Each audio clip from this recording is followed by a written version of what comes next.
अता तारड़ साहब ने एक प्रेस कॉन्फ्रेंस आज फिर की और उसमें ये ऐलान किया कि कोई भी असलहा इस्तेमाल नहीं हुआ। दूसरी जानिब राना सनाउल्लाह साहब ने तो इस बात को माना है कि मैयतें भी पहुंची हैं और जनाजे भी हुए हैं। ये दो दो बयानात क्यों हैं एक ही पार्टी से? बिस्मिल्लाहिर्रहमानिर्रहीम। इकरा साहबा बहुत बहुत शुक्रिया। देखें, वो दो बयान इसलिए हैं कि राणा साहब, as much as I could understand his statement, is basically जब पुलिस पार्टी के साथ या कानून नाफिज करने वाले इदारों के साथ गुथम गुथा हुए, कटी पहाड़ी से लेके बरामा बातर से लेके 26 नंबर चुंगी तक लेके, तो जाहिर बात है ये लोग मसल्लह थे, एक जत्थे की सूरत में थे, एक इंतशार फैलाने की नीयत से आ रहे थे। तो रास्ते में आते हुए बिल्कुल कैजुअलिटीज हुई होंगी, इसमें कोई दो राय नहीं है। लेकिन डी चौक के within the parameters of D Chowk, वहां पे ना तो असला इस्तेमाल किया गया और न ही वहां पे किसी किस्म की कोई फायरिंग की गई। हाँ, शेलिंग जरूर की गई है और शेलिंग इनको मुंतशिर करने के लिए जो है वो बिल्कुल जरूर की गई है। और उसके अलावा ये लोग खुद मसल्ला आए थे, ये लोग खुद आर्म थे, इनके पास क्लैशनकोव्स थी, इनके पास पिस्टल्स थे, इनके पास नोकीले डंडे थे, जो कीलों के साथ डंडे कीलें लगाई थी अपने डंडों के साथ इन्होंने।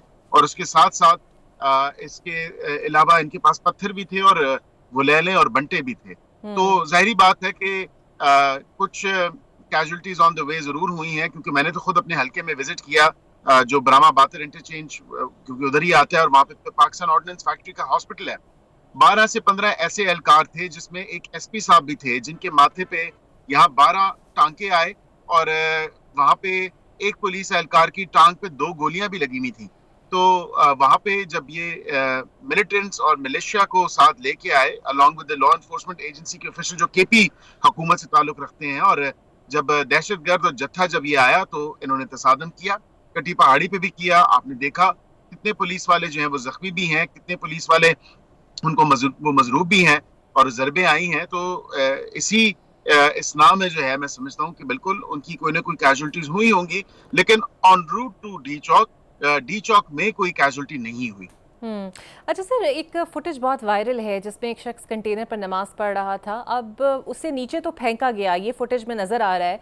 अब चाहे वो टिकटॉक बना रहा था या नमाज पढ़ रहा था, जो भी कर रहा था, उसको सर इतनी ऊंचाई से नीचे तो नहीं फेंकना चाहिए था। क्या हमारा कोई कानून इसकी इजाज़त देता है? देखें, जब आप कानून को अपने हाथ में लेते हैं and despite clear cut orders कि आपने डी चौक की तरफ नहीं आना, और एक ऐसी सूरत हाल है, लॉ एंड ऑर्डर की सिचुएशन है, उसको वायलेट करते हुए, सेक्शन 144 को वायलेट करते हुए, गवर्नमेंट के डायरेक्टिव्स को वायलेट करते हुए आप एकदम जो है डी चौक में पहुंचे, और फिर आपको माशाल्लाह से नमाज पढ़ने के लिए दूसरी मंजिल मिली कंटेनर के ऊपर, और फिर आपने खुद ही कह दिया कि वो टिकटॉक बना रहे थे। सो ऑफ कोर्स यहाँ पे देखा जाता है, वो तो अल्लाह और उनका अपना मामला है, कहाँ वो नमाज पढ़े या कहाँ ना पढ़े। I can not be the जज ऑफ दैट। हाउएवर, मैं ये जरूर कहूंगा कि अब तो वो खुद भी मान चुके हैं और वो कह चुके हैं कि ये तमाम तर चीज मैंने दोस्तों के कहने पे टिकटॉक बनाने के लिए ये मटेरियल मैं कर रहा था, ये जो भी कर रहे थे।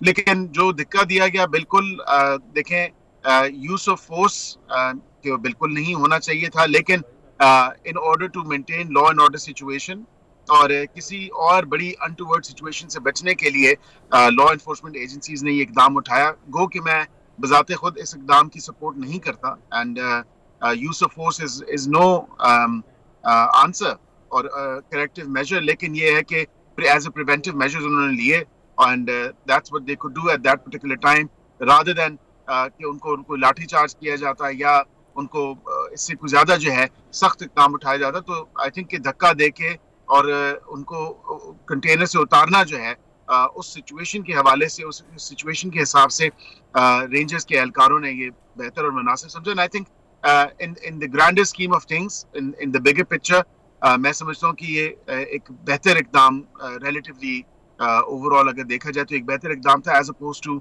फायरिंग या अदरवाइज। क्योंकि 9 मई की बात की जाए तो कहते हैं गोली क्यों नहीं चलाई, और 24 नवंबर को कहते हैं कि गोली क्यों चलाई। तो इनकी अपनी बातों में इतना तजाद है कि हमने गोलियां तो 24 नवंबर को भी नहीं चलाई। अच्छा। और ऑब्वियसली डी चौक के जो हाथा है वहां पे तो कोई फायरिंग नहीं हुई, वहां पे शेलिंग जरूर हुई है, वहां पे बिल्कुल बैटन चार्ज जरूर हुआ है, और उसमें अगर कोई जरबे इनके लोगों को लगी हैं और वो लोग हॉस्पिटल्स गए हैं तो वो वहां पे रिकॉर्ड मौजूद है।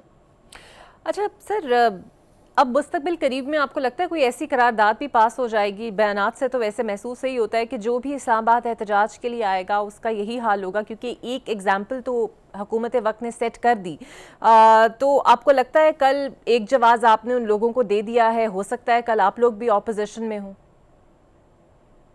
دیکھیں we'll cross that bridge when we'll come to it. I mean, of course, ہم نے ہی قانون بنایا ہے اور of course اب ہم we are cognizant of the fact کہ ہم نے موضع سنجانی کو جو پروٹیسٹنگ کی جگہ یا وہ ایریا جو ہے مختص کیا ہے، of course it can, you know, it will affect us in the future as well. لیکن in the grander scheme of things اگر دیکھا جائے اور ایک overall situation کے حوالے سے دیکھا جائے تو میں سمجھتا ہوں کہ سیکیورٹی سچویشن کے پیش نظر اور جنرلی اسلام آباد کے جو رہائشی ہیں ان کی زندگیوں کو مفلوج کرنے سے بہتر ہے کہ ہم احتجاج تو کریں، کیونکہ ہمارا آئینی حق ہے اور ہر جماعت کا، ہر پولیٹیکل اور ہر سٹیزن کا یہ آئینی حق ہے، اور بالکل کریں، لیکن اس کے لیے جگہ مختص ہے، اس کے لیے پروسیجر ان پلیس ہے۔ اس پروسیجر کو اڈاپٹ کرتے ہوئے ہم بھی کل یہی کریں گے، یہ نہیں ہے کہ ہم جو ہے ڈی چوک کی طرف کریں گے، بیکاز وی ریئلائز کہ ہم نے یہ قانون بنایا ہے اور آف کورس یہ کل ہمیں بھی اثر کر سکتا ہے اور ہمارے پہ بھی اس کا اطلاق ہوگا اور لاگو ہوگا۔